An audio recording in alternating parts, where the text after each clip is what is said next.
এবার আহিরিটোলার পুজো মণ্ডপে দেখা যাবে আহিরিটোলার ইতিহাস এবং সেই নিয়েই তাদের মণ্ডপ সজ্জা, যেখানে মণ্ডপের প্রবেশদ্বার থেকে বাহির পথ সর্বত্রই দেখা যাচ্ছে উত্তর কলকাতার ছোঁয়া। অর্থাৎ আহিরিটোলার যে ইতিহাস রয়েছে, আহিরিটোলার ঘাট রয়েছে, প্রতিমা তৈরি থেকে প্রতিমা নিরঞ্জন সম্পূর্ণ যে বিষয়টা, সেটাকেই তারা তাদের মণ্ডপ সজ্জায় স্থান দিয়েছেন। আসুন দেখে নেব দর্শনার্থী তারা কি জানাচ্ছে।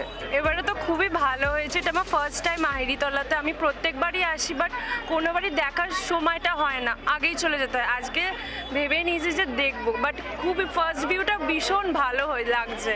নেক্সট বার থেকে আসার প্রত্যেকবারই আসার চেষ্টা করব। দুদিকটা দু রকমের খুব ভালো লাগছে, দুদিকটাই আলাদা আলাদা, দুটো আলাদা ভিউ।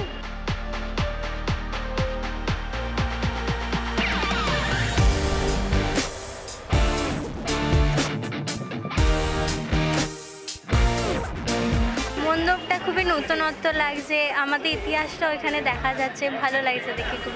এটা খুবই নতুনত্ব লাগলো, এই প্যান্ডেলটা মানে প্রথমবার দেখলাম। আগামী দিনেও এরকমই বৃষ্টি পড়লেও ঠাকুর দেখতে বেরোবো।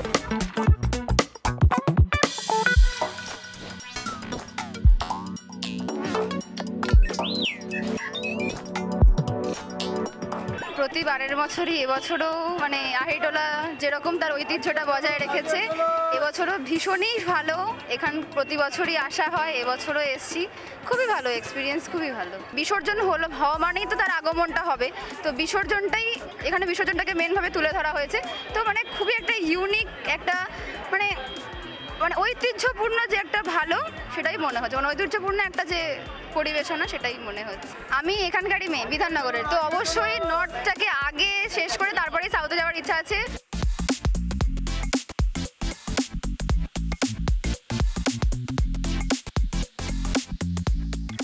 আমরা এখানে আমাদের পুরনো আহিরিটোলাকে তুলে ধরতে চেয়েছি। পুরনো আহিরিটোলা বলতে আমাদের নর্থ কলকাতার হৃদস্পন্দন হলো আহিরিটোলা, আর সেই হৃদস্পন্দনের সাথেই পরিচয় করে দিতে চেয়েছি আমরা সাধারণ মানুষকে। এখানে আমরা আহিরিটোলার খুঁটিনাটি সমস্ত কিছু, যেমন আগেকার দিনে নগর কীর্তন থেকে শুরু করে থিয়েটার পাড়া, আবার বিভিন্ন দোকান, যে দোকানগুলো হয়তো কিছু দোকান হারিয়ে গেছে, আবার কিছু দোকান এখনও আছে, সেই দোকানের কিছু নাম রেখেছি আমরা। আবার আমাদের যে ক্রাউডটা হয় আহিরিটোলাতে বিসর্জনের সময় বা রাস্তায় যে জ্যামটা তৈরি হয়, সেটাও দেখিয়েছি। ইভেন আমরা বাবু কালচারটাকেও তুলে ধরেছি।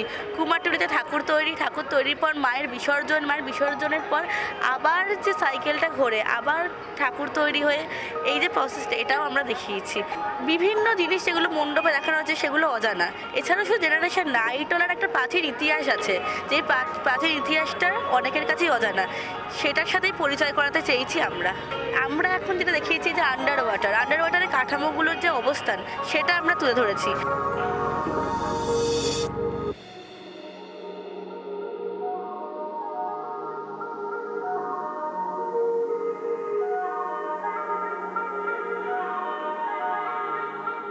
খুবই ভালো লাগছে।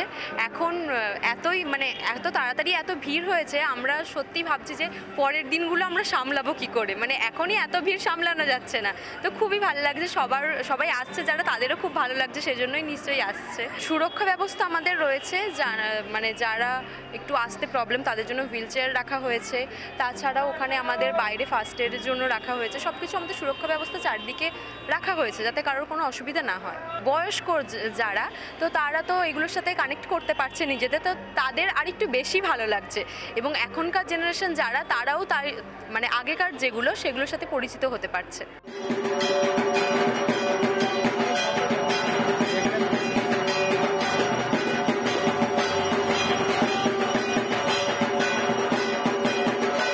প্রতিমা নিরঞ্জনের সময় মানুষের যে ভিড় দেখা যায়, সেই ভিড় এবং তার পাশেই দেবীর যে অবস্থান রয়েছে, সেখানেও দেখানো হচ্ছে যে দেবীর মূর্তি তাকে নিরঞ্জনের উদ্দেশ্যে নিয়ে যাওয়া হচ্ছে। অর্থাৎ দর্শনার্থী তারা এই মণ্ডপে এসে সম্পূর্ণ আহিরিটোলার ইতিহাস, তার পাশাপাশি আহিরিটোলা ঘাট তার যে ইতিহাস, সেই ইতিহাসকেই তারা দেখতে পাবেন।